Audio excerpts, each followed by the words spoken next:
वृद्धाश्रम में एक वृद्ध माँ की मृत्यु हो गई। हमने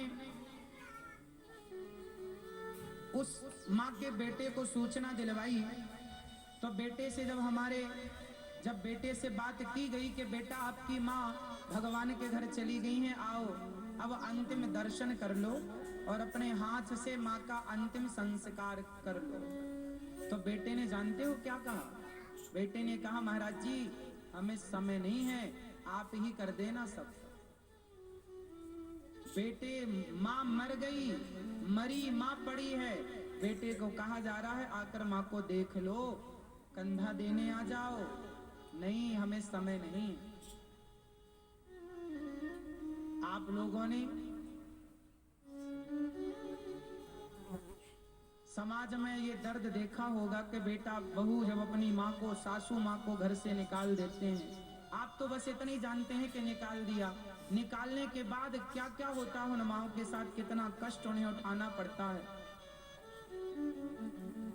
देखो, हम कितनी भी अच्छी व्यवस्था कर लें माँओं के रहने खाने की, पर उन माँओं को कभी ना कभी तो अपनों की याद आती ही होगी ना, अपनों को तो याद करती ही होंगी ना।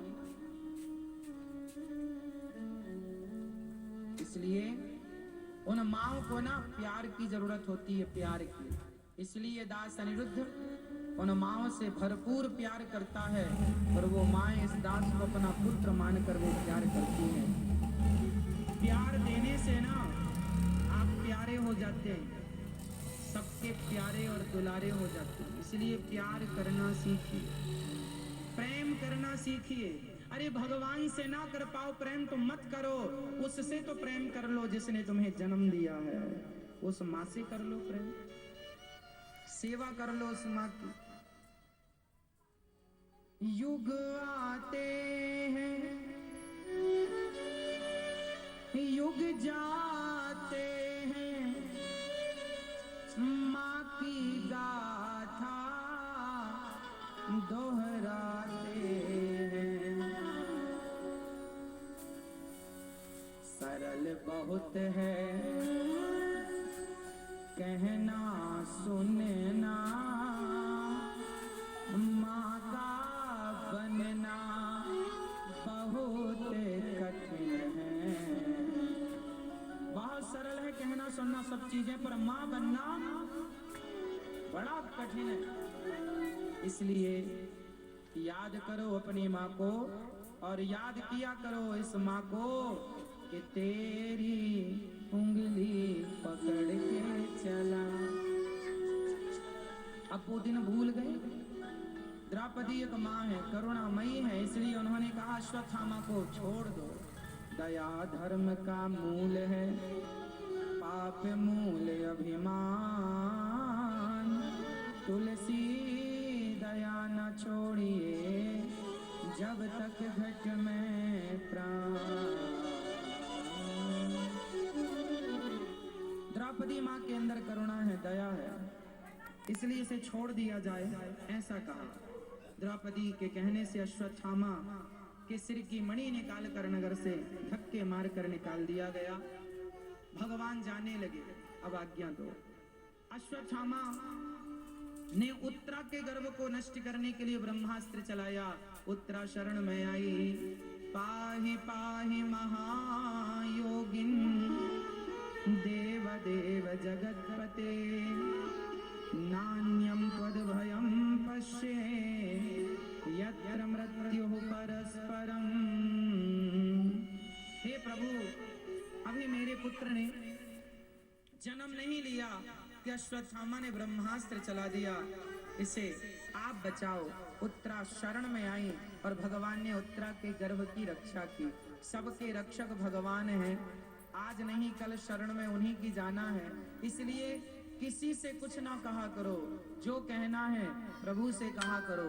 कोई ना सुने तो ना सुने, कोई इग्नोर करे आपको तो करे, पर भगवान अपने भक्त को जरूर सुनते हैं। द्रौपदी ने पुकारा, लाज बचाई। उत्तरा ने पुकारा, गर्भ की रक्षा की। अब भगवान से कुंती बुआ हाथ जोड़े खड़ी हैं। कुंती बुआ देखो, कुंती की बहू कौन? द्रौपदी। और द्रौपदी की बहू कौन?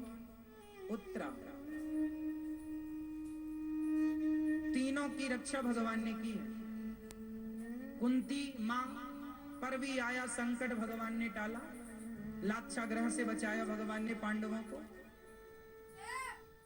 द्रौपदी को भी साड़ी जब अपमान होने लगा भरी सभा में, भगवान ने लाज बचाई।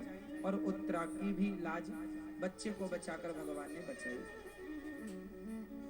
आज कुंती बुआ ने हाथ जोड़कर कहा, कृष्णाय वासुदेवाय देवकी नंदनाय च नंद गोप कुमाराय गोविंदाय नमो नमः। हे श्याम सुंदर, आज मैं आपसे कुछ मांगना चाहती हूँ। विपदः सन्तु नः शाश्वत तत्र तत्र जगत गुरु। हे जगत गुरु, हे श्याम सुंदर, आज मैं आपसे विपत्ति मांगना चाहती हूँ। कन्हैया ने कहा, बुआ मुझसे दुख क्यों मांगती हो? कन्हैया ने कहा, हे माँ दुख क्यों? कुंती बुआ ने कहा, श्याम सुंदर, जीवन में जब जब सुख आया तब तब आप हमसे दूर चले गए, और जब जब दुख आया आप हमारे पास आ गए। बताओ ऐसे सुख का हम क्या करें जिस सुख में आप हमें छोड़कर चले जाएं? दुख ही अच्छा है, कम से कम आपका दर्शन तो कराता है बार बार। अच्छा बताओ, आप जितनी माताएं यहाँ बैठी हैं, ये बताओ आपके जीवन में ज्यादा दुख है कि माता कुंती के जीवन में ज्यादा दुख था? फटाफट उत्तर दो। आपके जीवन में ज्यादा दुख है या माता सीता के जीवन में ज्यादा दुख था? मेरी माँ सच बताना, आप लोग ज्यादा दुखी हैं या माता सीता के जीवन में दुख ज्यादा था, या माता कुंती के जीवन में दुख ज्यादा था? किसके जीवन में आप लोग दुखी हैं? आप दुखी हैं? आप कोई दुखी नहीं, लेकिन आप मानते हैं कि हम दुखी हैं। आप सुख के अभाव में जी रहे हैं। हम दुखी हैं महाराज, हम क्या करें? आपसे सबसे मेरा सवाल, बताओ आप दुखी कितने लोग दुखी हैं? हाथ उठाओ। यदि किसी भी प्रकार का दुख है आपको, तो आज मैं उसको दूर ही कर दूंगा सदा के लिए। जिसको दुख है वो हाथ उठा लें फटाफट। जो है दुखी वो हाथ उठाओ। देखो आप कोई दुखी नहीं है, दो चार लोग ही हाथ उठा रहे हैं। देखो अभी दूसरे दिन की कथा सुन के आप सुखी हो गए। 7 दिन में सारा दुख समाप्त हो जाएगा। आपके जीवन में मेरी माँ कोई दुख है ही नहीं।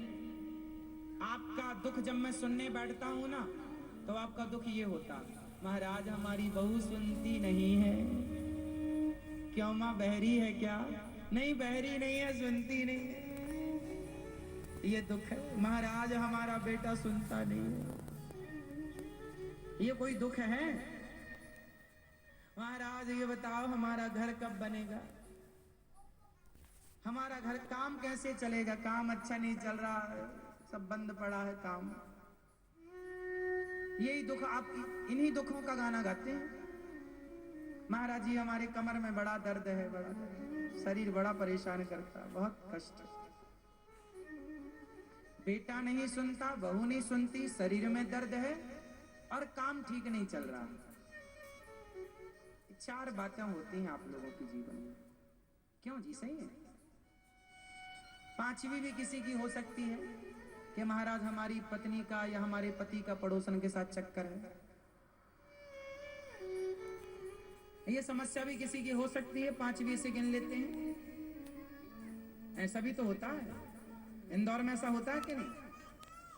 हाँ होता है। आप लोगों के साथ तो ऐसा नहीं होता, फिर ठीक है।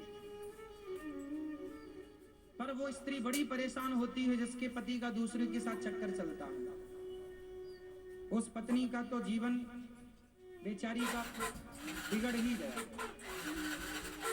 चलो कुल मिला के हम गिने पूरी 1-2 और समस्याएं ले लें समाज की, तो 5 समस्याएं हैं या 6 हैं और क्या?